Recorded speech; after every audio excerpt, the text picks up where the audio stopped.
ধীরা হযরত আদম নবী আমাদের পিতা আল্লাহ পাকের দরবারে ফরিয়াদ করতে লাগলেন, আল্লাহ পাক আমি আদম আপনার কাছে ফরিয়াদ করতে লেগেছি,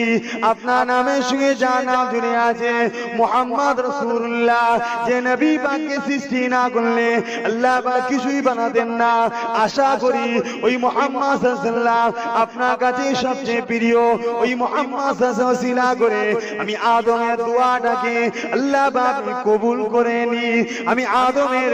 আশাটাকে আল্লাহ আপনি পুরা করে দিন। রব্বানা